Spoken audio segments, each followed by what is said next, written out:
वस्सलाम अला मुहम्मदिन खातमिल अंबिया वल मासूमीन व अला आलिहि व अस्हाबिहि अत्तय्यिबीन अत्ताहिरीन ला सिय्यमा अलल खुलफाइर राशिदीन अल महदिय्यीन वलअनतुल्लाहि अला अअदाइहिम अर्राफिदीन अलकाफिरीन अलकादियानीन अलमुर्तद्दीन इला यौमिद्दीन व अशहदु अल्ला इलाहा इल्लल्लाहु वहदहु ला शरीका लहु व अशहदु अन्न सय्यदना व मौलाना मुहम्मदन अब्दुहु व रसूलुहु ونشهد أن خليفة الرسول إمام المتقين قاتل المرتدين أبو بكر ولي الله وصي رسول الله وخليفته بلا فصل أما بعد فأعوذ بالله من الشيطان الرجيم بسم الله الرحمن الرحيم ولا تقولوا لمن يقتل في سبيل الله أموات بل أحياء ولكن لا تشعرون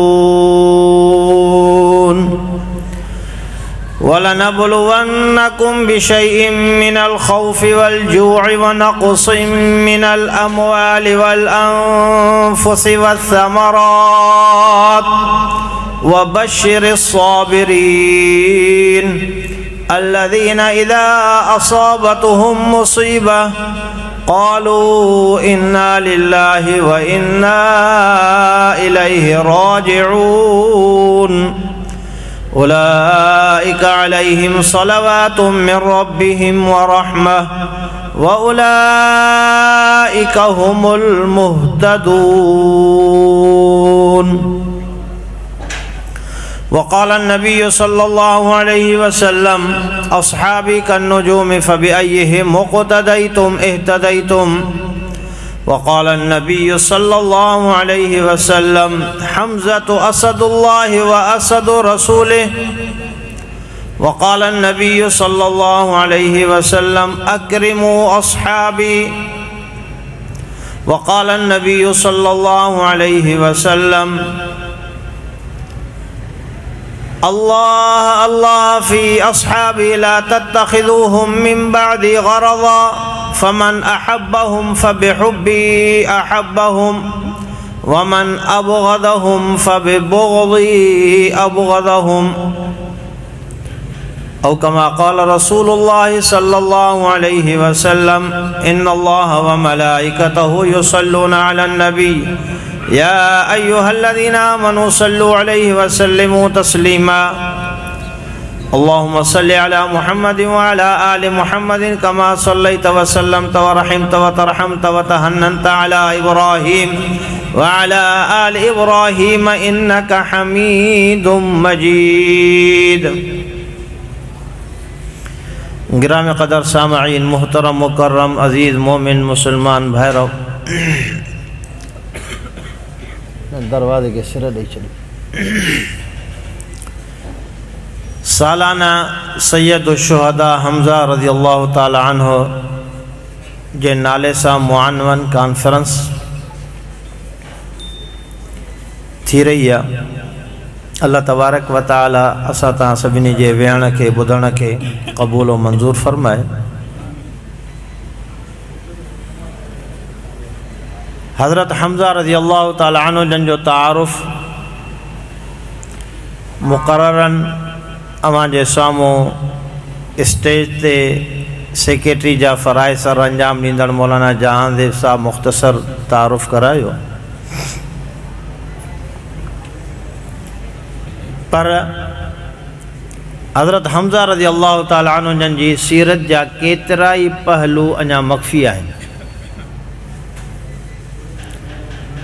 सीरत जे किताबनि में बिल्कुलु मुख़्तसर उन्हनि जो तज़किरो मिलंदो आहे।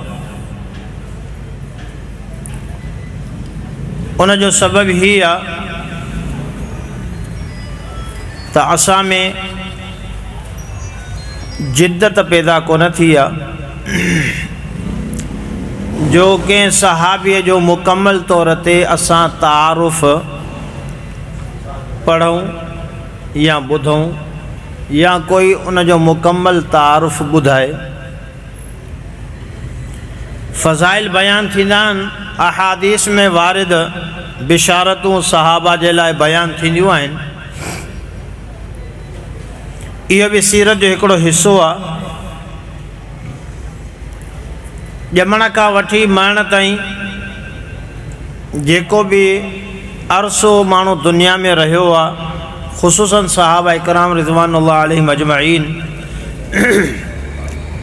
उन्हनि जी ज़िंदगी जे पहलुनि खे आश्कार करणु, वाज़े करणु, इहो बि सीरत जो हिकिड़ो हिसो आहे। हज़रत हमज़ा रज़ियल्लाहु ताला अन्हु हुज़ूर ख़ातमुल मासूमीन सल्लल्लाहु अलैहि वसल्लम जिन जा चाचा आहिनि। अवां सिर्फ़ु 4 नाला ॿुधा हूंदा त अल्लाह जे रसूल जा 4 चाचा हुआ। हिकिड़ो हज़रत हमज़ा, हिकिड़ो हज़रत अब्बास, ॿियो अबू तालिब ऐं अबू लहब। 2 मुसलमान हुआ, ईमान आंदऊं, सहाबी बणिया। ऐं पोयां 2 अबू तालिब ऐं अबू लहब उन्हनि इस्लाम क़बूल न कयो। अबू तालिब दुश्मनी कोन कई, हमदर्दी जो इज़हार कयो। अबू लहब चूँकि दुश्मनी कई, इन जे करे क़ुरान पाक में उन जो तज़किरो तब्बत यदा अबी लहब व तब जी सूरत में अल्लाह तबारक व ताला नाज़िल फरमायो तां त इहो क़यामत ताईं इन नमूने सां इन जो तज़किरो थींदो रहे त घर जो फ़र्द हूंदे बि उनखे जेकॾहिं इस्लाम ऐं ईमान क़बूल करण जी तौफ़ीक़ नथी मिले त इहो पैगम्बर जो इख़्तियार बि न आहे। अल्लाह जे रसूल केतिरी महिनत कई हूंदी। जॾहिं तव्हां वाक़ियात ॿुधंदा, फ़ज़ाइल आमाल में वाक़ियात लिखियल हूंदा आहिनि, हर मस्जिद में हुनजी तालीम थींदी आहे। हिकायात सहाबा जे उनवान सां हिकिड़ो मुस्तक़िल चैप्टर ऐं बाब आहे त सहाबा इकराम केॾियूं क़ुर्बानियूं ॾिनियूं नबी अलैहिस्सलातु वस्सलाम जन दीन जी तबलीग जे लाइ, दीन जी महिनत जे लाइ, नबूवत जे पैगाम पहुचाइण जे लाइ। अल्लाह जे रसूल पंहिंजे जिस्म खे रतो शान करायो, ज़ख़्मी करायो। सहाबा इकराम ज़ख़्मी थिया, शहीद थिया, सिर्फ़ दीन जे ख़ातिर। त पोइ नबी अलैहिस्सलातु वस्सलाम जन जॾहिं ॿियनि माण्हुनि खे दीन जो पैगाम पहुचाइण जे लाइ एतिरी महिनत था कनि त पोइ पंहिंजे घर ते उन्हनि केतिरी न महिनत कई हूंदी। ऐं अल्लाह जे रसूल खे महिनत जो सिलो कहिड़ो मिलियो जो वांज़िर अशीरतकल अक़रबीन वारी आयत नाज़िल थी त नबी अलैहिस्सलातु वस्सलाम जन कोहे सफ़ा ते चढ़ी करे, सफ़ा पहाड़ीअ ते चढ़ी करे या माशर क़ुरैश जो ऐलान करे सभिनी खे सॾु करण खां बाद में जॾहिं ला इलाहा इल्लल्लाह जी ॻाल्हि कई त पहिरियों पत्थर हणंदड़ अबू लहब आहे जेको संदन चाचो आहे। आख़िर ला इलाहा इल्लल्लाह चवण में हुयो छा जो ख़ानदान वारा भी मुखालिफ, शहर वारा भी मुखालिफ, पस गिरदाई पूरे मक्के वारा मुखालिफ, ताइफ वारा मुखालिफ हुया त 2-3 लफ़्ज़ जेकॾहिं माण्हू इहे पढ़ी छॾे हाँ त कहिड़ो हर्ज हुयो। जी असां उथंदे वेहंदे कलमो पढ़ंदा आहियूं पर असांजी ज़िंदगी में कुछ भी तब्दीली कोन ईंदी आहे। कलमे की अहमियत के चूँकि समझो ना है, तंहिंजे करे असांजी ज़िंदगी में असांजे उथण वेहण में तब्दीली नथी अचे त कलमे जो तक़ाज़ो कहिड़ो आहे। कलमे जो तक़ाज़ो जेकॾहिं पुछणो आहे त माण्हू बिलाल खां पुछे, कलमे जो तक़ाज़ो पुछणो आहे त बीबी सुमैया साइण खां पुछे, कलमे जो तक़ाज़ो पुछणो आहे त हज़रत अम्मार जे वालिद हज़रत यासिर रज़ी अल्लाह ताला अन्हु जन खां माण्हू पुछे, कलमे जो तक़ाज़ो जेकॾहिं पुछणो आहे त अबू फ़क़ीह आमिर बिन फ़हीरा रज़ी अल्लाह ताला अन्हु सहाबी रसूल खां पुछे, कलमे जो जेकॾहिं तक़ाज़ो पुछणो आहे त हज़रत उस्मान रज़ी अल्लाह ताला अन्हु जन खां माण्हू पुछे। कलमे जो तक़ाज़ो जेकॾहिं पुछणो आहे त हज़रत अबू बकर सिद्दीक़ रज़ी अल्लाह ताला अन्हु जन खां माण्हू पुछे त कलमे पढ़ण खां पोइ इन्हनि खे कहिड़ियूं तकलीफ़ुनि सां मुंहुं ॾियणो पियो। ला इलाहा इल्लल्लाह चवणु ज़ुबान सां आसान आहे। असां वटि असांजे मुआशरे में स्कूल कॉलेज यूनिवर्सिटी में ग़ैर मुस्लिम हूंदा आहिनि, हिंदू हूंदा आहिनि, शिया हूंदा आहिनि, उहे कलमो पढ़ंदा आहिनि, पर उन्हनि जो सिर्फ़ु ज़ुबान सां इहो कलमो हूंदो आहे, हक़ीक़त उहा दिलि में कोन हूंदी आहे। ज़ुबान सां कलमो पढ़ण जे करे उन्हनि दीवाननि खे, हिंदुनि खे क़ुर पाक जूं आयतूं बि यादि थी वेंदियूं आहिनि, दीनियात में सुठा नंबर बि खणंदा आहिनि, पर उन्हनि जी ज़िंदगी में तब्दीली नथी अचे। जी उहो ईअं ई आहे जीअं असां कलमो पढ़ूं त असांजी ज़िंदगी में तब्दीली नथी अचे। सहाबा कलमो पढ़ियो त उन्हनि जी ज़िंदगी में कीअं तब्दीली आई। हज़रत ख़ब्बाब खां को माण्हू पुछे त जॾहिं उनखे फांसीअ जे लाइ लटकायो वञे थो पियो त बादशाह चए थो त तूं भला एतिरो त चओ त तुंहिंजी इन जॻह ते तुंहिंजो नबी हुजे, त हज़रत ख़ब्बाब चए थो त तव्हां त इहो थो चओ त मुंहिंजी जॻह ते नबी हुजे, पर ख़बरदार यादि रखो मां हिते फाईअ जे फंदे ते चढ़ण वारो आहे, उन खां बाद में कुझु वक़्त खां पोइ मुंहिंजो रूह परवाज़ थी वेंदो, पर मुंहिंजी ईमानी ग़ैवर एतिरी गवारा नथी करे त नबी अलैहिस्सलातु वस्सलाम जन मके में हुजनि, उते नबी साईं खे कंडो लॻे ऐं मां चुप करे वेहां, मुंहिंजे जिस्म में ऐं ईमान में हरारत पैदा न थिए, पोइ मुंहिंजो ईमान कहिड़े कम जो। सहाबा कराम जो तज़किरो जॾहिं थींदो आहे त पोइ ईमान जी ग़ैरत, ईमान जी जला थींदी आहे।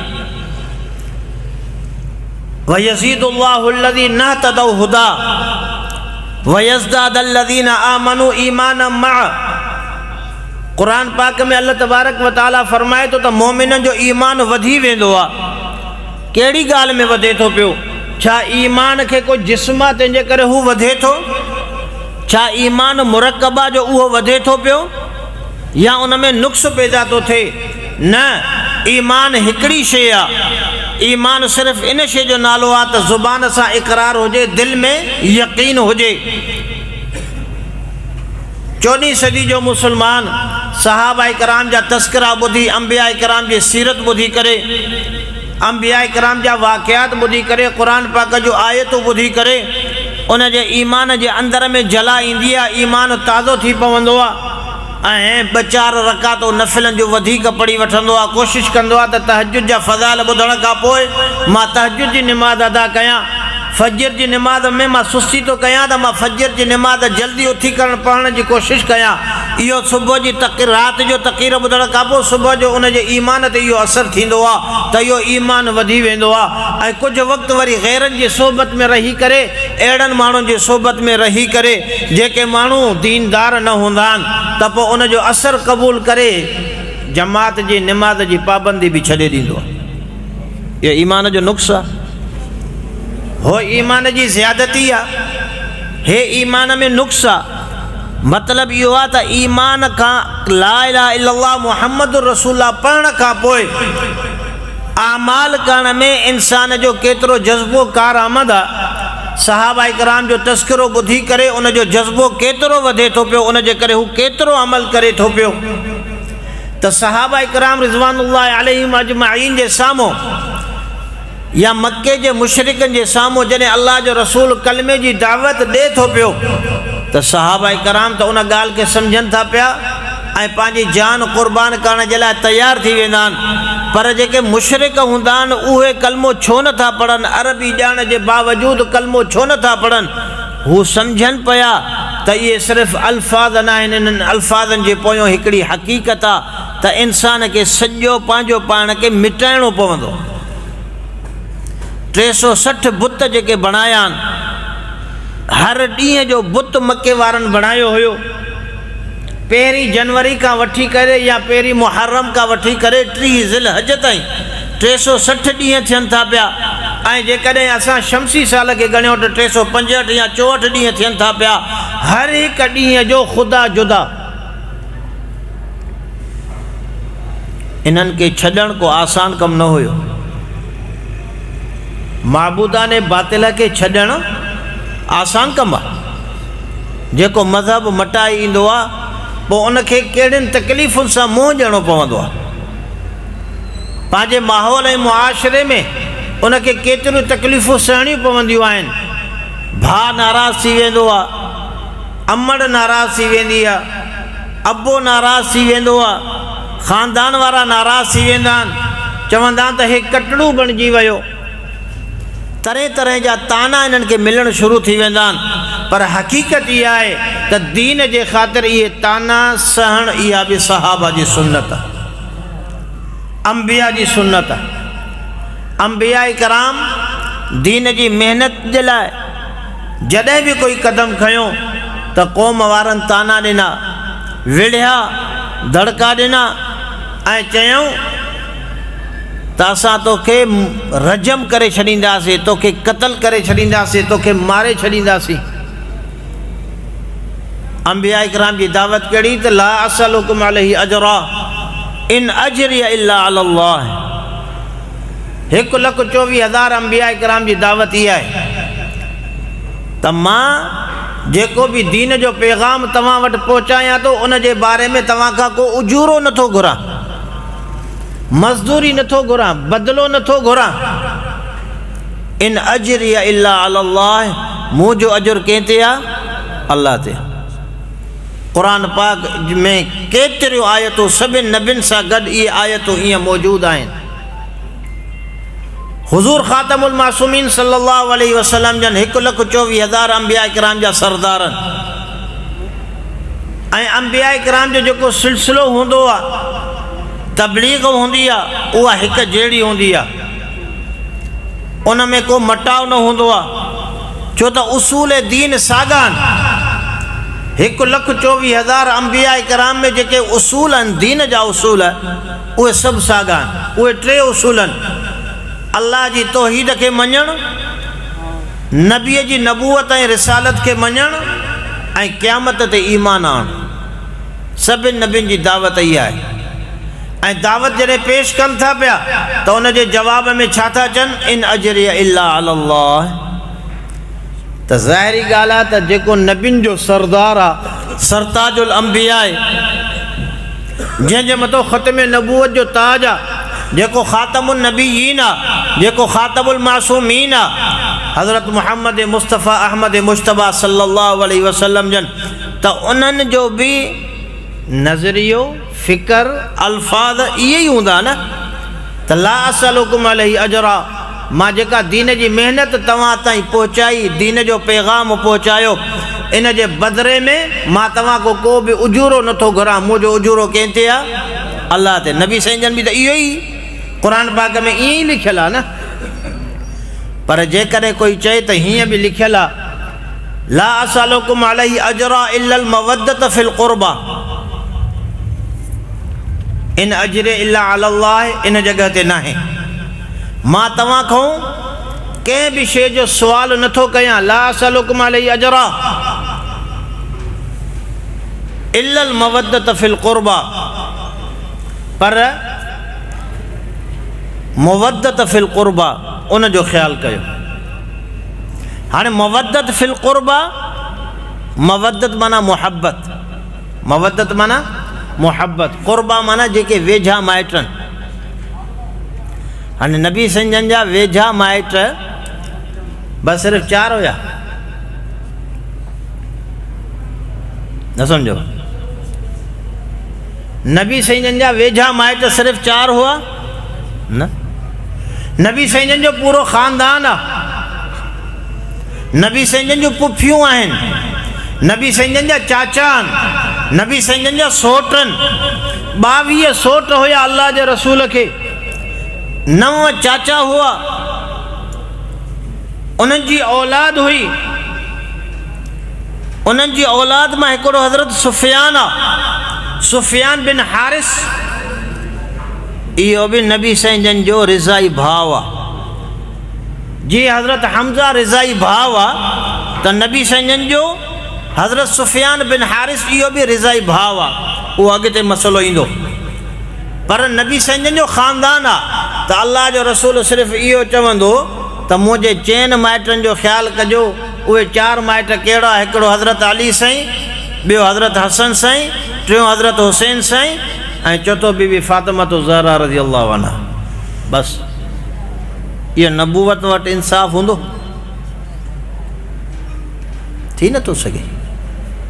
त इन्हनि लफ़्ज़नि खे सम्झण जी ज़रूरत आहे त मवद्दत फिल क़ुर्बा, मवद्दत फिल क़ुर्बा छा आहे? माना मिटी माइटी वारो जेको पाण में ताल्लुक़ आहे। जॾहिं नबी साईं जन ला इलाहा इल्लल्लाह मुहम्मद रसूलुल्लाह जी ॻाल्हि था कनि त जवाब में पत्थर था मिलनि। जवाब में छा था मिलनि? पत्थर था मिलनि। जवाब में जिस्म ज़ख़्मी थो थिए, पेर मुबारक रत सां भरिजी था वञनि, बिलाल साईं बि ज़ख़्मी थो थिए, ॿिया सहाबी बि ज़ख़्मी था थियनि। त नबी साईं जन उन्हनि खे इहो था चवनि त मां तव्हांखे ख़ुदा जे तरफ़ सॼां थो पियो, उदउ इला सबील रब्बिका बिल हिकमत वल मौइज़तिल हसना। असांखे बि इहो ई हुकुम आहे, जीअं नबी साईं जन सॾनि पिया, तबलीग कनि पिया, असांखे बि ईअं ई तबलीग करणी आहे। पर उन जे जवाब में जेकॾहिं विढ़नि था पिया त उन्हनि खे कुझु बि न आहे चवणो। एतिरो अहसासु ज़रूरु ॼाणो आहे त अदा जेकॾहिं क़बूल नथा कयो त पोइ ॾुखायो त न, पंहिंजी रिश्तेदारी जो त ख़्यालु कयो। ईअं थींदो आहे या न थींदो आहे? हिकिड़ा माण्हू पाण में विड़ी पवंदा आहिनि, सोट विड़ी पिया त हिकिड़ो माण्हू ईअं चवंदो आहे त यार आहियूं त पाण में सोट ख़ानदान साॻियो आहे, विढ़ूं कहिड़ी ॻाल्हि ते था? विढ़ूं छो था? तोखे ख़्यालु ख़ानदान जो नथो थिए? इहो मुआशिरे जो हिकिड़ो उसूल आहे त जेकॾहिं अणत बणत थी वञे त पोइ ख़ानदान जी ॻाल्हि कबी आहे, तां त माण्हू उन शइ जो ख़्यालु करे पंहिंजे इन बदफ़ैली खां बाज़ अची वञे। ऐं हज़रत हमज़ा रज़ी अल्लाह ताला अन्हु जन बि सिर्फ़ु इन ॻाल्हि जे करे इस्लाम क़बूल कयो जॾहिं अबू जहल नबी पाक सल्लल्लाहु अलैहि वसल्लम जन जी गुस्ताख़ी कई। न सम्झो? हज़रत हमज़ा रज़ी अल्लाह ताला अन्हु जन जो इस्लाम क़बूल करणु उन जो वॾो वजह ही आहे त नबी पाक सल्लल्लाहु अलैहि वसल्लम जन काबतुल्लाह में तबलीग पिया कनि, माण्हुनि खे वाइज़ पिया कनि। अबू जहल परियां आयो, चए तुंहिंजी वरी अहिड़ी मजाल जो काबे में बीह करे तबलीग थो करी। अचण सां अबू जहल नबी पाक सल्लल्लाहु अलैहि वसल्लम जन जी गुस्ताख़ी कई, घटि वधि ॻाल्हायो, विड़ियो। त हिकिड़ी बानी हुई, उन बानीअ इहो लक़ा ॾिठो त नबी साईं जन सां अबू जहल विड़े थो पियो, घटि वधि थो ॻाल्हाए। तंहिंजे करे हू पंहिंजे गस सां वञे पई, रस्ते सां वञे पई त हज़रत हमज़ा रज़ी अल्लाह ताला अन्हु जन शिकार था मोटनि पिया, छो त उन्हनि जो सिर्फ़ु मशग़िलो शिकार ऐं मल, तलवार जो कमाल, तलवार जा करतब ॾेखारणु, हर वक़्तु शिकार जे पोयां ऐं मल में, मल वेहण में, पहलवानीअ में यकता हुआ। हज़रत हमज़ा रज़ी अल्लाह ताला अन्हु जन खे उन बानीअ ॾिठो, चयईं ए अबू अम्मार, इहा कुनियत। हज़रत हमज़ा जी कुनियत छा आहे? अबू अम्मार। अम्मार उन जी न्याणी आहे, अबू माना उन जो वालिद। कुनियत सां सॾु कयईं, ए अबू अम्मार। अॼु त अबू जहल ॾाढो ज़ुल्म कयो जो तुंहिंजे भाइटे सां, तुंहिंजे भाइटे सां इन ॾाढो ग़लति रवैयो इख़्तियार कयो, घटि वधि ॻाल्हायईं, उन सां विड़ियो आहे। त शिकार था जीअं मोटिया हुया त तीर कमान हथ में हुयो। हज़रत हमज़ा रज़ी अल्लाह ताला अन्हु जन घर न विया ऐं पुछा कयूं त इहो वाक़ियो कॾहिं जो आहे? चई हाणे हाणे जो वाक़ियो आहे, मां ओॾां पई अचां, उन जॻह तां मटे पई अचां, कुझु वक़्तु थियो आहे। त हज़रत हमज़ा रज़ी अल्लाह ताला अन्हु जन उतां ई सिधो काबतुल्लाह में आया, अञा अबू जहल वारा उते ई वेठा हुआ। मक्के जा माण्हू उते ई वेठा हा जिन खे अल्लाह जे रसूल तबलीग कई दावत दीन ॾिनी त अचण सां ई हज़रत हमज़ा रज़ी अल्लाह ताला अन्हु जन कमान कढी करे अबू जहल जे मथे में अहिड़े नमूने सां जो अबू जहल जो मथो फाटी पियो, वो रतो शान थी वियो ऐं चवण लॻो त अबू जहल अमर बिन हशाम नालो खयईं। अबू जहल पोइ मशहूर थियो, ए अमर ख़बरदार आईंदा जेकॾहिं तूं इहा जुरत कई त मुंहिंजे भाइटे सां जेकॾहिं तूं विढ़ियो आहे त मां तुंहिंजी सिसी धड़क उधार करे छॾींदुसि। मां अञा उनजे दीन ते न आहियां पर हाणे ॿुध मके वारा गवाह रहो त मां हाणे पंहिंजे भाइटे जे दीन ते आहियां ऐं कलमो पढ़ी ला इलाहा इल्लल्लाह मुहम्मद रसूल।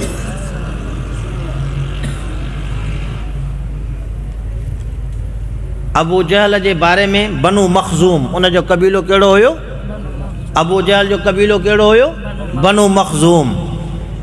अल्लाह साईं जंहिंजे नसीब में ईमान जी दौलत लिखी आहे त इन कबीले जो अबू जहल आहे, बनु मखज़ूम जो आहे। अल्लाह साईं इनखे ईमान जी दौलत नथो ॾे, ईमान नसीब उनखे नथो थिए।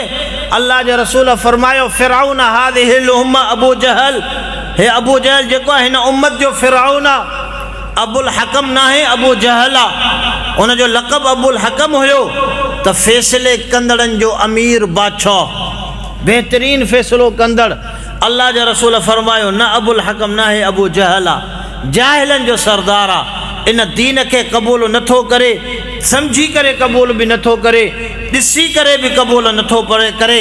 तंहिंजे करे फरमायूं त हीउ फ़िरऔन बि आहे ऐं हीअ जाहिलनि जो अबो आहे, जाहिलनि जो सरदार आहे। फ़िरऔन अल्लाह जे रसूल इन जे करे फरमायो अबू जहल खे जो जीअं फ़िरऔन पंहिंजी खुदाई दावा कई हुई त उते बि मके में अबू जहल जी राय जे ख़िलाफ़ कोई बि माण्हू कमु न करे सघंदो। मजाल आहे कोई मुसाफ़िर अचे, ताजिर अचे मके में काई शइ विकिणे, अबू जहल उनजो वाक ॾे ऐं अबू जहल जे वाक खां पोइ कोई उनजे मथां वरी वधीक वाक ॾे, कंहिंखे मजाल न हुई। उनजी ॻाल्हि को सवा कोई इस्लाम क़बूल करे त ॾेखारे। लिकी करे केतिरियूं औरतूं मुस्लमान थियूं, इस्लाम क़बूल कयूं। बनु मखज़ूम जो आहे पर बनु मखज़ूम जा ॿ फ़र्द ॿिया बि आहिनि जिन खे अल्लाह तबारक व तआला इस्लाम जी दौलत नसीब फरमाई। हिकिड़े खे फ़तह मक्का वारे मौक़े ते दौलत नसीब थी जंहिंजो नालो हज़रत ख़ालिद बिन वलीद रज़ी अल्लाह ताला अन्हु आहे। उहो बि अबू जहल जे सोटाण मां आहे, अबू जहल जो ख़ानदान जो आहे, बनु मखज़ूम कबीले जो आहे, जंहिंजे इस्लाम क़बूल करण ते अल्लाह जे रसूल फरमायो अॼु मके जी सरज़मीन पंहिंजा जिगर कढी करे इस्लाम जे लाइ क़ुर्बान करे छॾिया। हज़रत ख़ालिद जे इस्लाम क़बूल करण ते अल्लाह जे रसूल इहो फरमायो। अल्लाह जा रसूल केॾो ख़ुशि थिया। हिकिड़ो हज़रत उमर जे इस्लाम ते ख़ुशि थिया हा, ॿियो हज़रत ख़ालिद जे इस्लाम ते ख़ुशि थिया हा। उहो इन जे करे त ख़ालिद जंहिंजे लाइ अल्लाह जे रसूल फरमायो सैफ़ुम मिन सुयूफ़िल्लाह, अल्लाह जी तलवारुनि मां हिकिड़ी तलवार आहे। जेके अल्लाह जो रसूल फरमाए त अल्लाह जी तलवार आहे, उहा अल्लाह जी तलवार त ग़लति जॻह ते हली सघंदी? सोचण जो मक़ाम। मौदूदी ख़बीस हज़रत ख़ालिद बिन वलीद ते इहा तोहमत लॻाई आहे, शिया ख़बीस हज़रत ख़ालिद बिन वलीद ते इहा तोहमत लॻाई आहे नऊज़ बिल्लाह त हुननि उन शख़्स जी घरवारीअ सां बिना इद्दत गुज़ारण जे निकाह कयो। उहो शख़्स केरु आहे? जंहिं नबी अलैहिस्सलाम सलातो वसलाम जे लाइ गुथा अल्फाज़ ॻाल्हाया। जेको अल्लाह जे रसूल जे बारे में गुथा अल्फाज़ ॻाल्हाए त उनजो ईमान बाक़ी रहंदो? हज़रत ख़ालिद बिन वलीद ग़लति कमु न कयो, उन गुथा अल्फाज़ ॻाल्हाया, उहो क़त्ल थी वियो। उनजी औरत पक्की मोमिन मुसलमान हुई जेका हुनजे मुर्तद थियण जे करे हुनजे निकाह खां ख़तमु थी चुकी हुई, उनजी इद्दत पूरी थी चुकी हुई। तंहिंजे करे हज़रत ख़ालिद बिन वलीद रज़ी अल्लाह ताला अन्हु उन औरत जी दिलजोई जे लाइ उन सां निकाह कयो। अहिड़ी तरह ॿियो बनु मखज़ूम जो शख़्स, अवां नालो ॿुधो हूंदो दार अरक़म। छा? दार अरक़म। इहो दार अरक़म माना हज़रत अरक़म जो घर। इहो हज़रत अरक़म अबू जहल जे सोटनि मां हुआ, बनु मखज़ूम ख़ानदान जो हुआ। उहो पहिरियों घर आहे जंहिं जॻह ते अल्लाह जे रसूल पंहिंजे सहाबा कराम खे तालीम ॾींदा हुआ, इन दार अरक़म। बहरहाल विच में इहो जुमिले मोतरिज़ जे तौर ते ॻाल्हि थी। हज़रत हमज़ा रज़ी अल्लाह ताला अन्हु जन उन वक़्त में इस्लाम क़बूल कयो ऐं फौरी तौर ते नबी अलैहिस्सलातु वस्सलाम जन वटि आया। अचण सां चवण लॻा त चाचा भाइटिया, मां तुंहिंजो बदिलो वठी आयो आहियां, मां तुंहिंजो बदिलो वठी आयो आहियां। त नबी पाक सल्लल्लाहु अलैहि वसल्लम जन फरमायो, तव्हांजी महिरबानी, पर मुंहिंजी दिलि तॾहिं ठरंदी जॾहिं तव्हां कलमो पढ़ंदो। ऐं उन ई वक़्तु वरी हज़रत हमज़ा रज़ी अल्लाह ताला अन्हु कलमो दोहरायो, ला इलाहा इल्लल्लाह मुहम्मद रसूलुल्लाह पढ़ी करे अल्लाह जे रसूल जूं अखियूं ठारे छॾियूं। त हज़रत हमज़ा रज़ी अल्लाह ताला अन्हु जन नबी अलैहिस्सलातु वस्सलाम जन जा चाचा, इन्हनि बि इस्लाम क़बूल कयो। नबी संजन जो ॿियो चाचो हज़रत अब्बास, उन बि फ़तह मक्का वारे मौक़े ते इस्लाम क़बूल कयो। कॾहिं? फ़तह मक्का वारे मौक़े ते। मां इहे ॻाल्हियूं इन जे करे थो कयां त तव्हांजे ज़हन में जेके इहे मिर्ज़ा प्लिम्बर ऐं इंजीनियर वग़ैरह गामदी फ़िरक़ा, मौदूदी फ़िरक़ा जेके सहाबा कराम जे बारे में बदज़नी फैलाए रहिया आहिनि ऐं हू मुसलमान नौजवाननि जे ज़हननि में ग़लति ॻाल्हियूं ऐं ग़लति तासुर विझी रहिया आहिनि त जेको फ़तह मक्का वारे मौक़े ते इस्लाम क़बूल कयो हुयो, जंहिं उन जो इस्लाम मजबूरी वारी हालत में अल्लाह जे रसूल क़बूल कयो। ॻाल्हि सम्झो था? असुल हुननि खे बुग़्ज़ आहे। कंहिंसां? बनु उमैया सां। बनु उमैया सां बुग़्ज़ आहे। हज़रत अबू सुफ़ियान सां बुग़्ज़ आहे। हज़रत अमीर मुआविया सां बुग़्ज़ आहे। हज़रत अबू सुफ़ियान जो ॿियो पुटु यज़ीद बिन अबी सुफ़ियान आहे, उन सां बुग़्ज़ आहे। हज़रत अबुल आस उमवी सां बुग़्ज़ आहे। हज़रत उस्मान सां बुग़्ज़ आहे। हज़रत मरवान बिन हकम सां बुग़्ज़ आहे। इन्हनि सहाबी जिन सहाबा कराम बनु उमैया जो में हिकिड़ो बहितरीन रोल प्ले कयो हुयो, इस्लाम जी फुतूहात में ज़बरदस्त उन्हनि जो रोल प्ले थियल आहे, त उन्हनि जे करे उन्हनि खे तनक़ीद जो निशानो बणायो वेंदो आहे। हज़रत मुआविया लाइ इहो चयो वेंदो आहे, हज़रत अबू सुफ़ियान जे लाइ चयो वेंदो आहे त इन्हनि फ़तह मक्का वारे मौक़े ते इन जे करे इस्लाम क़बूल कयो जो नबी साईं जन फ़ातिह थी करे दाख़िल थिया। हाणे हुननि चयो त जेकॾहिं कलमो न पढ़ंदासीं त असांजी जान बख़्शी कोन थींदी, असांखे क़तल कयो वेंदो, तंहिंजे करे मजबूरन उन्हनि इस्लाम क़बूल कयो। हाणे क़ुर को पुछूं, क़ुर खां फ़ैसिलो वठूं त क़ुर छा थो चए त जेके फ़तह मक्का वारे मौक़े ते जिन इस्लाम क़बूल कयो आहे उहे पक्का मोमिन मुसलमान आहिनि या न आहिनि। अल्लाह से फरमाए तो, ला यस्तवी मिनकुम मन अनफक मिन क़ब्ल अल-फ़त्ह व क़ातल उलाइका आज़म दरजतम। उहे ॿई बराबरि न आहिनि जिन इस्लाम का अॻ में फ़तह का अॻ में इस्लाम क़बूल कयो या फ़तह का बाद में इस्लाम क़बूल कयो, पर सभिनी जा दर्जा वॾा आहिनि। उलाइका आज़म दरजतन, उन्हनि जा दर्जा छा आहिनि?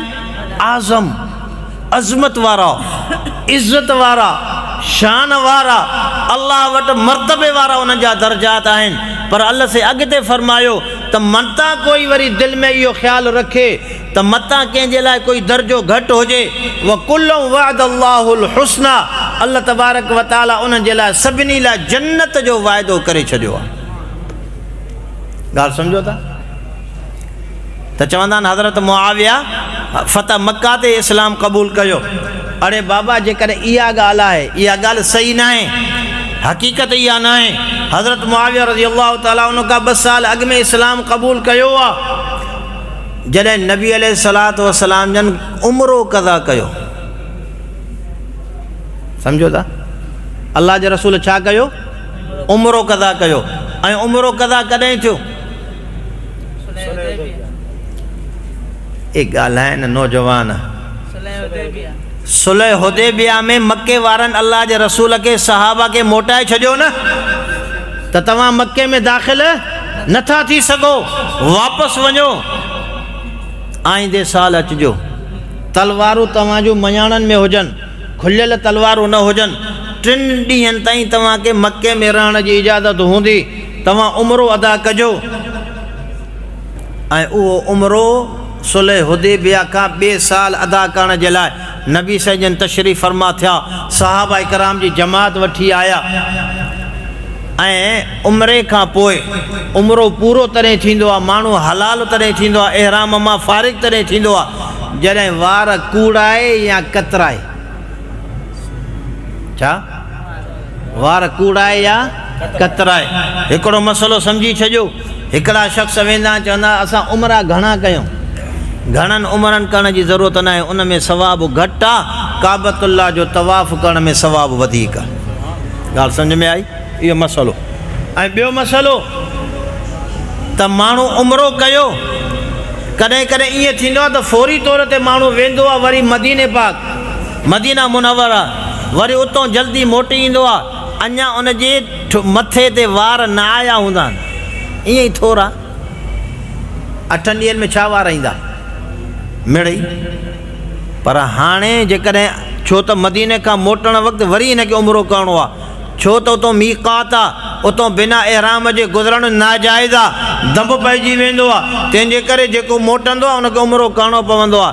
हाणे हिनखे वार मथे ते न आहिनि, पर पोइ बि हिनखे उस्तरो घुमाइणो आहे, न त इहो हलाल कोन थींदो, इन जो एहराम ख़तमु कोन थींदो। इहो हिकिड़ो विच में मसइलो। ख़ैर, त जॾहिं नबी साईं जन उमिरो क़ज़ा कयो त उन वक़्त में नबी साईं जन जा वार मुबारक कतरिया विया, कटिया विया। ऐं उहे वार मुबारक कटण वारो सहाबी हज़रत मुआविया फरमाइनि था, बुख़ारी शरीफ़ जी रिवायत आहे त मूं नबी साईं जन जा वार मुबारक नेज़े जी नोक सां कटिया। नेज़ो हुयो, उनजी नोक तिखी थींदी आहे त वार मुबारक कंदे उन नोक सां मां वारनि मुबारक खे कतरियो। ऐं अल्लाह जे रसूल फरमायो त मुंहिंजा इहे वार सभिनी में तक़सीम करे छॾियो। तबरुकात जे तौर ते उहे वार मुबारक तक़सीम बि कया विया। ऐं हज़रत मुआविया रज़ी अल्लाह ताला अन्हु जन इन्हनि वारनि मुबारकनि खे महफ़ूज़ करे रखियो। जॾहिं वफ़ात जो वक़्तु आयो त हज़रत मुआविया रज़ी अल्लाह ताला अन्हु जन फरमायो त मां नबी सल्लल्लाहु अलैहि वसल्लम जन जा वार मुबारक महफ़ूज़ रखिया आहिनि।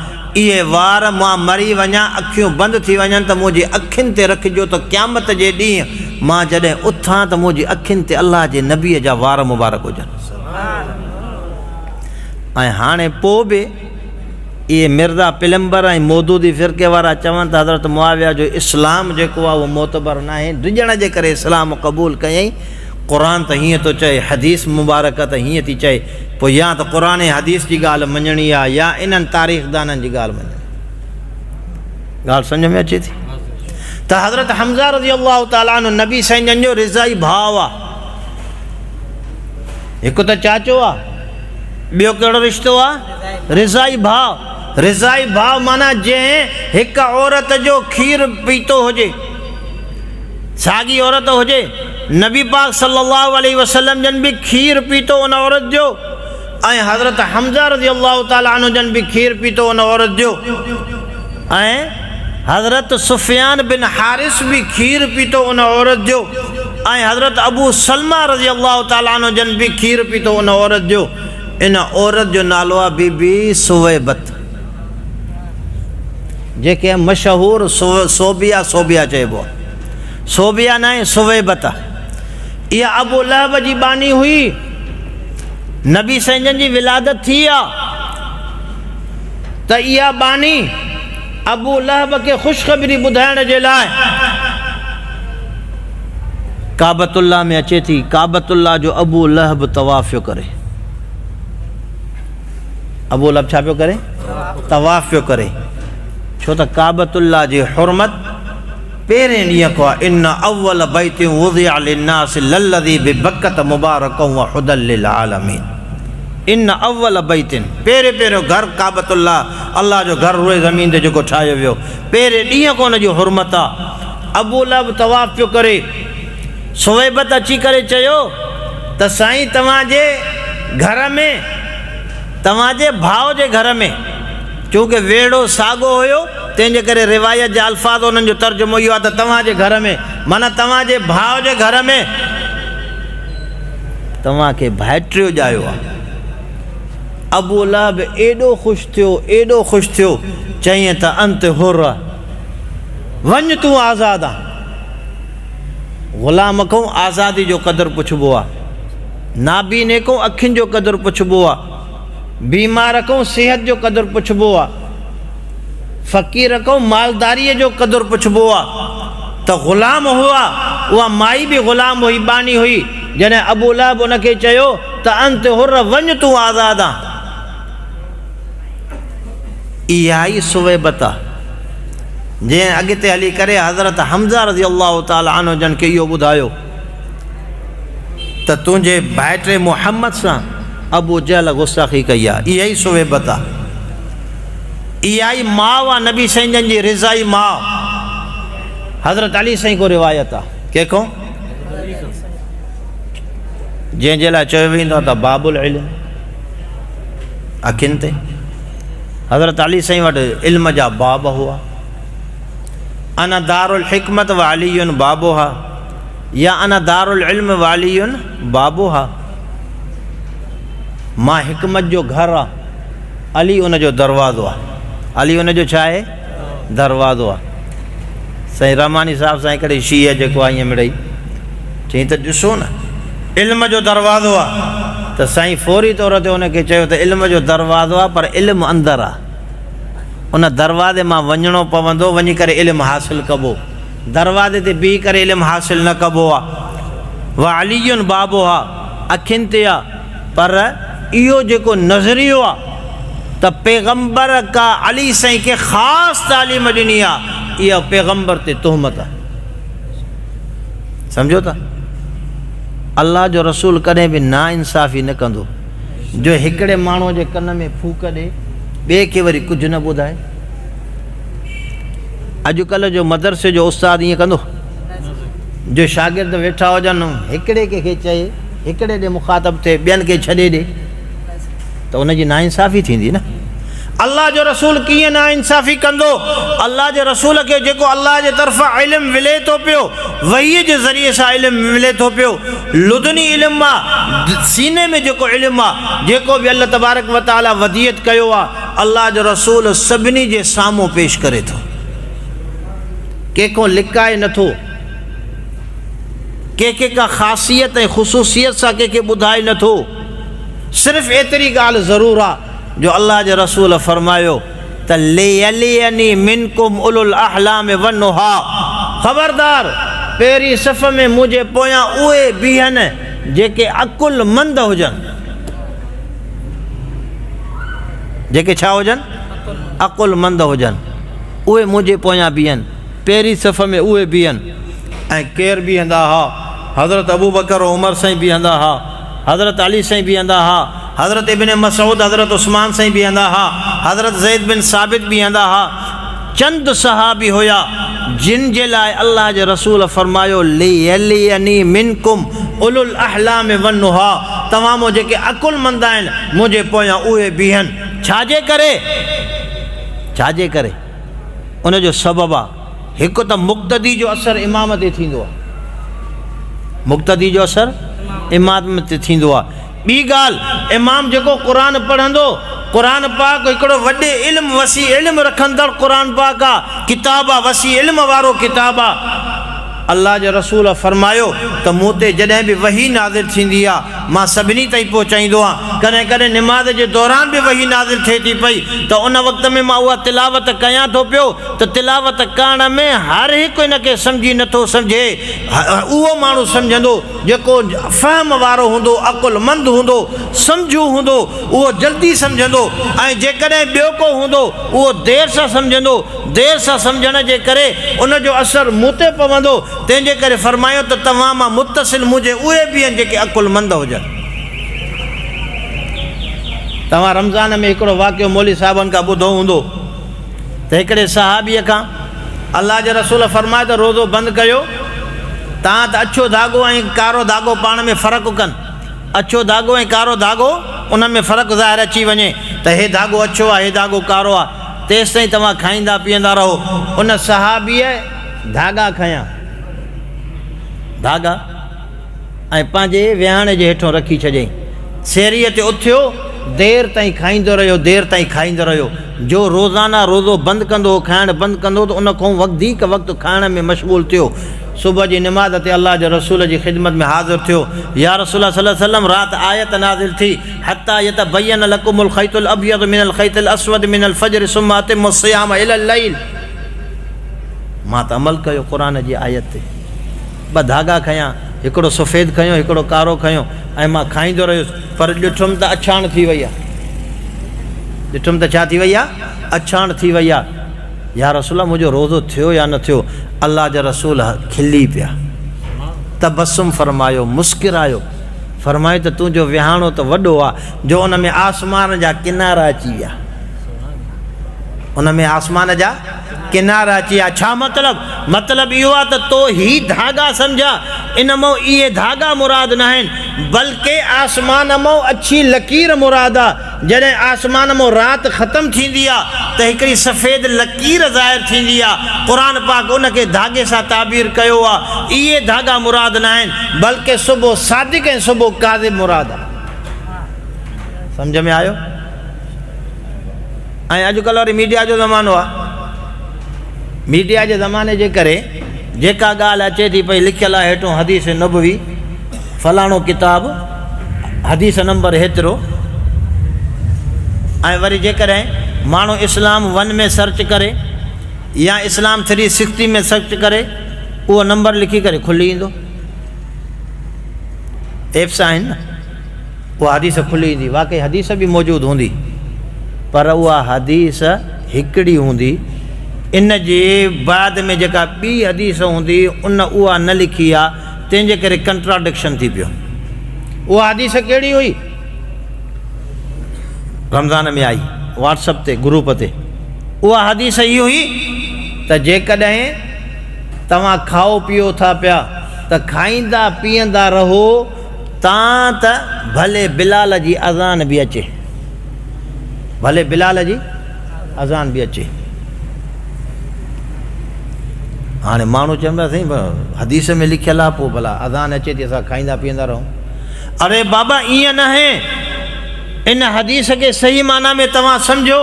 इन हदीस का बाद में ॿी हदीस आहे, इहा हदीस आहे त ला यग़ुर्रन्नकुम अज़ान बिलालिन, तव्हांखे बिलाल जी अज़ान धोखे में न विझे।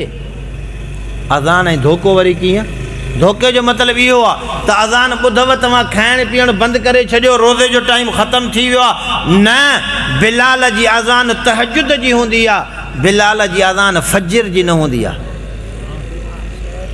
ऐं इब्न उम्मे मक्तूम जेका अज़ान ॾींदो आहे उहा फज्र जी अज़ान ॾींदो आहे, तंहिंजे करे फज्र ताईं तव्हां खाई पी सघो था, बिलाल वारी अज़ान ताईं बंदि करण जी ज़रूरत न आहे।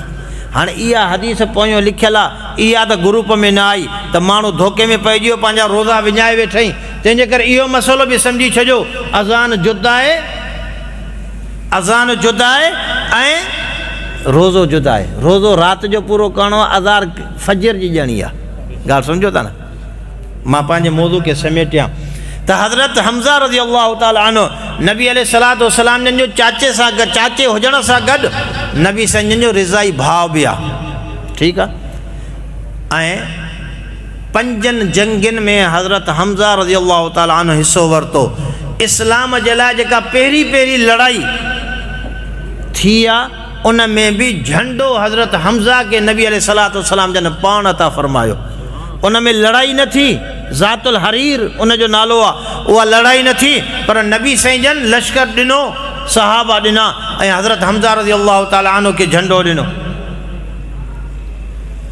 वरी हिजरत जो मौक़ो आयो, हिजरत मदीने करे आया, पोइ जंग उहद में उन्हनि जी शहादत आहे, पर मुवाख़ात क़ाइमु थी मक्की अहद में, मक्के वारे ज़माने में। त हज़रत हमज़ा जी मुवाख़ात हज़रत ज़ैद बिन हारिस रज़ी अल्लाह ताला अन्हु सां थी। इहो हज़रत ज़ैद बिन हारिस उहो ई आहे जेको नबी साईं जन खे जो ग़ुलाम हुयो, घर जो फ़र्द हुयो, बीबी ख़दीजा जो ग़ुलाम हुयो, जो उन जो चाचो वठणु आयो त हज़रत ज़ैद उन सां बि न वियो त तो तानो ॾिनई, चई तूं ग़ुलामीअ खे क़बूल थो करें, आज़ादीअ ते मिटनि माइटनि खे छॾे ॾिनई।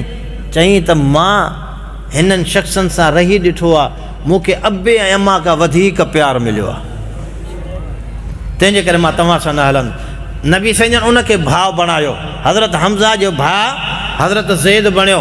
ऐं वरी जॾहिं नबी साईं जन ॿी मुआख़ात क़ाइमु कई आहे जेका मदीने में थी आहे, उन में जेको आहे हिकिड़े अंसारी सहाबी सां उन्हनि जी मुआख़ात थी, उन्हनि जा भाउ बणिया। उन्हनि जी शहादत जंग उहद में थी आहे, शवाल जे महीने में, ये बि शवाल जो महीनो, जंग उहद में। सैयद शुहदा उन जो लक़ब आहे, असदुल्लाह व असद रसूल ही बि उन जो लक़ब आहे, शहीदनि जो सरदार। अल्लाह जे रसूल जी ज़ुबान मुबारक मां जंहिंजे लाइ शहीदनि जो सरकार लक़ब मिले त उहो टाइटल ॿिए कंहिंखे नाहे मिलणो। ॻाल्हि सम्झो, अल्लाह जे रसूल सैयद शुहदा कंहिंखे सॼो हज़रत हमज़ा खे, ऐं ॿियो टाइटल कहिड़ो ॾिनो, असदुल्लाह व असद रसूल, शेर ख़ुदा शेर रसूल, अल्लाह जो शेर अल्लाह जे रसूल जो शेर। इहो टाइटल बि हज़रत हमज़ा खां सवाइ ॿिए कंहिं सहाबी जो न आहे, असदुल्लाह जे नाले सां, असदुल्लाह जे लफ़्ज़ सां इहो हज़रत हमज़ा जो टाइटल आहे।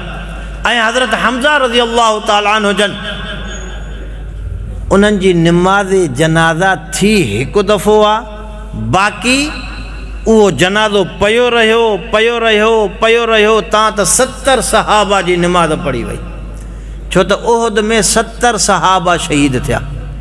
घणा सहाबा शहीद थिया? 70 सहाबा। हज़रत हमज़ा रज़ी अल्लाह ताला अन्हु जन जे जिस्म मुबारक सां नाज़ेबा हरकत थी, पर नऊज़ बिल्लाह इहो इल्ज़ाम बि वरी नबी अलैहिस्सलातु वस्सलाम जन जी ससु साहिबा बीबी हिंद रज़ी अल्लाह ताला अन्हु, हज़रत मुआविया साईं जी वालदा अम्मड़ साइण, नबी साईं जन जी ससु हज़रत अबू सुफ़ियान जी घरवारी जे मथां हणंदा आहिनि, त उन जेको आहे बास बासी हुई त जेको हमज़ा खे क़तल कंदो उन जो जिगर कढी ईंदो, मां उन जिगर खे हार करे पाईंदसि, सॼो कूड़ आहे।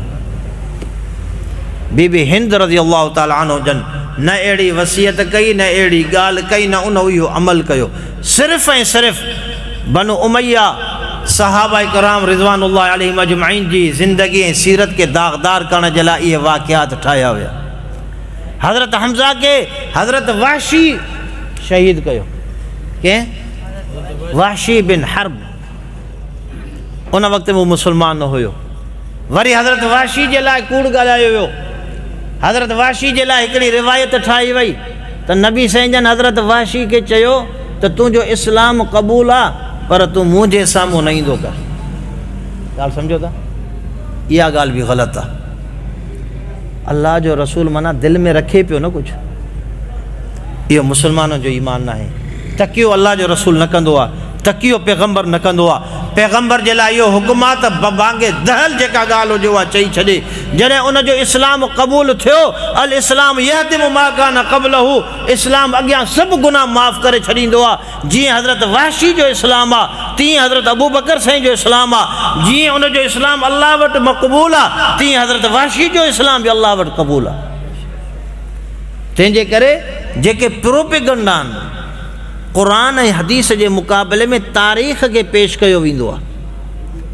तारीख़ जी हैसियत क़ुरान हदीस जे मुक़ाबले में कुझु न आहे, ऐं सहाबा इकराम जी सीरत खे दाग़दार तारीख़ जी रोशनी में कयो वेंदो आहे। ऐं तारीख़ लिखण वारो हिकिड़ी ॻाल्हि लिखंदो आहे, वरी ॿी जाइ ते ॿी ॻाल्हि लिखंदो आहे, छो त हुन जी ॻाल्हि जो एतबार न हूंदो आहे। हदीस खे जॾहिं सनद को सवा क़बूल नथो करे सघिजे त पोइ तारीख़ जी हैसियत कहिड़ी आहे? तारीख़ खे कीअं क़बूल कबो? उहा तारीख़ जेका क़ुरान ऐं हदीस सां मिले उनखे क़बूल कबो। जेकॾहिं क़ुरान ऐं हदीस सां टकराइजे थी त उहा रद्दी जे टोकरी में विझण जे क़ाबिल आहे। पर उहा सहाबा इकराम जी सीरत जे बारे में उनखे क़बूल न कयो वेंदो। अल्लाह तबारक व तआला असां तव्हां सभिनी खे सही माना में सहाबा इकराम जी सीरत ते हलण जी तौफ़ीक़ अता फ़रमाए। आख़िरी ॻाल्हि, अॼुकल्ह 2-3 ॾींहंनि खां हिकिड़ो वरी नओं मौदूदी जाॻियो आहे, बन्नू जे पासे जो आहे त सहाबा इकराम मायार हक़ न आहिनि। इन खां बहस ख़तमु करे हिकिड़ी ॻाल्हि मां कयां, क़ुरान थो चए त जेकॾहिं तव्हां सहाबा जहिड़ो ईमान आणींदो त तव्हांजो ईमान क़बूल आहे, वरना ईमान क़बूल न। इन्हनि खे ॿियनि लफ़्ज़नि में छा चवंदासीं? ईमान जो मायार थियो न, सहाबा जो ईमान ईंदड़ मोमिननि जे ईमान जो मायार।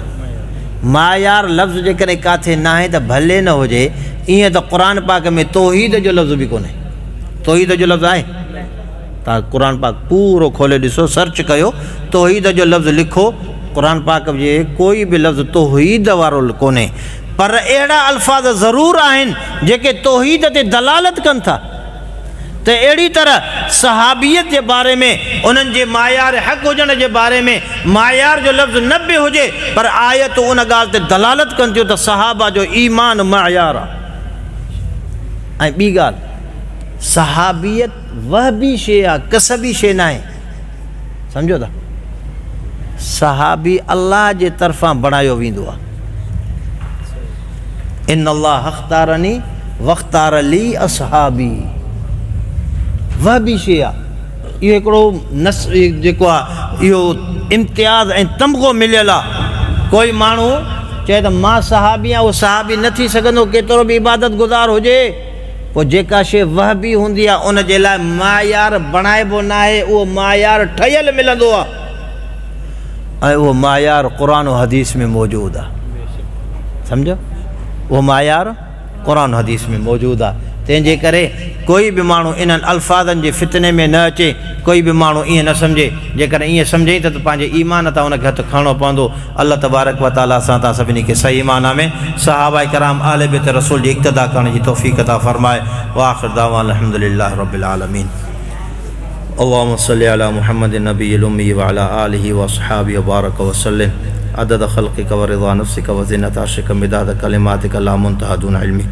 अल्लाहुम्मा इन्ना नजअलुक फ़ी नुहूरिहिम व नऊज़ु बिक मिन शुरूरिहिम। इलाहुल आलमीन, जेको ॿुधो से अमल करण जी तौफ़ीक़ अता फ़रमा। इलाहुल आलमीन, असांजे विहण खे क़बूल मक़बूल फ़रमा। इलाहुल आलमीन, जे मक़सद जे लाइ जिन दोस्तनि हीउ प्रोग्राम रखियो आहे, ए अल्लाह आइंदा बि उन्हनि खे इहा तौफ़ीक़ मिले त इन प्रोग्राम खे कामयाबी सां करण जी उन्हनि खे तौफ़ीक़ अता फ़रमा। इलाहुल आलमीन, जेके बि मुआविनीन आहिनि उन्हनि जे ताउन खे क़बूल फ़रमा, ज़ख़ीर ऐं आख़िरत बणा। इलाहुल आलमीन, मुस्लमाननि जे मथां जेके मुसीबतूं परेशानियूं आहिनि सभिनी परेशानियुनि खे दूर फ़रमा। इलाहुल आलमीन, जेके बि मेमन मुस्लमान जेके बि किथे बि पिसजनि था, ज़ुल्मनि में आहिनि, तशद्दुद में आहिनि, काफ़िर उन्हनि जे मथां तशद्दुद करे रहिया आहिनि। जे शाम में इख़वानी ज़ैनबी ऐं इहे शिया जेके आहिनि मुस्लमाननि जे मथां ज़ुल्म था कनि, लुबनान में मुस्लमाननि जे मथां ज़ुल्म था कनि, इराक़ में सुन्नी मुस्लमाननि खे कुठो थो वञे, ए अल्लाह उन्हनि जे अज़ाइम खे नाकाम बणा, उन्हनि जे अज़ाइम खे नाकाम बणा। सल्लल्लाहु तआला अला हबीबि ख़ैर ख़ल्क़ि मुहम्मद व अला आलिहि व सहाबिहि अजमईन। आमीन आमीन बिरहमतिक या अरहमर राहिमीन। साथी फरासियों